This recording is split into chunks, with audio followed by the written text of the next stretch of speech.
महान वैज्ञानिक Albert Einstein ने एक बार कहा था, तार्किकता, लॉजिक आपको ए से बी तक ले जाएगी, लेकिन कल्पना, इमेजिनेशन आपको ब्रह्मांड के किसी भी कोने तक पहुंचा सकती है।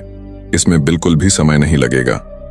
हमारा ब्रह्मांड इतना विशाल है कि इसके एक छोर से दूसरे छोर तक पहुंचने में प्रकाश की गति से चलते हुए भी आपको 93 अरब साल लगेंगे।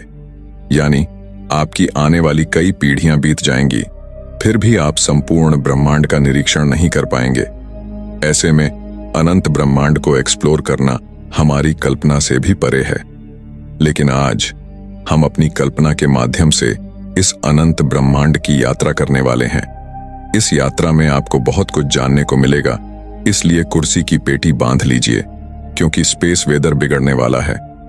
अनंत ब्रह्मांड की सैर करने के लिए हम अपनी कल्पना की उड़ान भरने वाले हैं, लेकिन हम अपनी कल्पना को तार्किकता की डोर से बांध कर रखेंगे ताकि हम ब्रह्मांड की सही जानकारी हासिल कर सकें।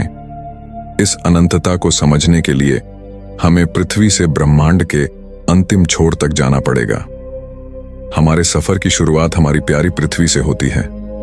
पृथ्वी, जिसकी चौड़ाई लगभग 13,000 किलोमीटर है, पिछले 4 अरब 500 मिलियन साल से जीवन को साथ लिए सूर्य के चारों ओर घूम रही है।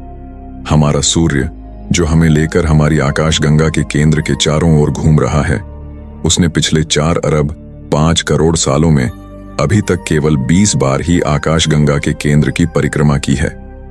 यह दर्शाता है कि हमारी आकाशगंगा कितनी विशाल है। अगर हम पृथ्वी से सूर्य की ओर चलें तो हमें 15 करोड़ किलोमीटर की दूरी तय करनी होगी। एक इंसान के पैदल चलने की गति लगभग 5 किलोमीटर प्रति घंटा है। अगर कोई व्यक्ति पैदल सूर्य तक यात्रा करे तो उसे वहां पहुंचने में 3,425 साल लग जाएंगे। लेकिन अगर हम प्रकाश की गति से चलें तो हमें सूर्य तक पहुंचने में केवल 8 मिनट का समय लगेगा। हमारा सूर्य, जो हमें लेकर 200 किलोमीटर प्रति सेकंड की रफ्तार से चल रहा है, मिल्की वे आकाश गंगा के अंदर ऐसे 100 से 400 अरब तारों का घर है। आकाश गंगा इतनी बड़ी है कि इंसानों द्वारा बनाए गए सबसे तेज ऑब्जेक्ट, पार्कर सोलर प्रोब, जो लगभग 7 लाख किलोमीटर प्रति घंटा की रफ्तार से चलता है, उसे इस आकाश गंगा को पार करने में 20 लाख साल का समय लगेगा। और अगर हम प्रकाश की गति से चलें तो भी इसे पार करने में 1 लाख साल का समय लगेगा। हमारी मिल्की वे आकाश गंगा अंतरिक्ष में लगभग 100 किलोमीटर प्रति सेकंड की रफ्तार से चल रही है। ब्रह्मांड में करीब 2 ट्रिलियन आकाश गंगाएं मौजूद हैं और इनमें अरबों खरबों तारे और ग्रह मौजूद हैं। इनमें से कई ग्रहों पर जीवन की संभावना हो सकती है।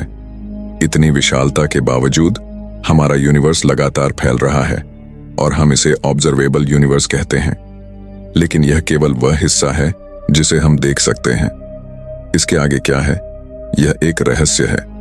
वैज्ञानिकों के अनुसार हमारा यूनिवर्स ऑब्जर्वेबल यूनिवर्स से 250 गुना ज्यादा बड़ा हो सकता है। फिर भी सवाल यह है कि यूनिवर्स के बाहर क्या है? क्या यह खुद अनंत है या इसके आगे और भी यूनिवर्स हैं? कई वैज्ञानिक मानते हैं कि मल्टीवर्स का अस्तित्व हो सकता है, यानी कई यूनिवर्स एक साथ मौजूद हैं। अगर यह सच है तो हम एक ऐसी रियलिटी में रह रहे हैं जहां अनंत संभावनाएं हैं। आपके जैसे दिखने वाले अनगिनत वर्जन अलग अलग यूनिवर्स में मौजूद हो सकते हैं। अनंत संभावनाओं के इस ब्रह्मांड में वह सब कुछ मुमकिन है जिसकी आप कल्पना कर सकते हैं।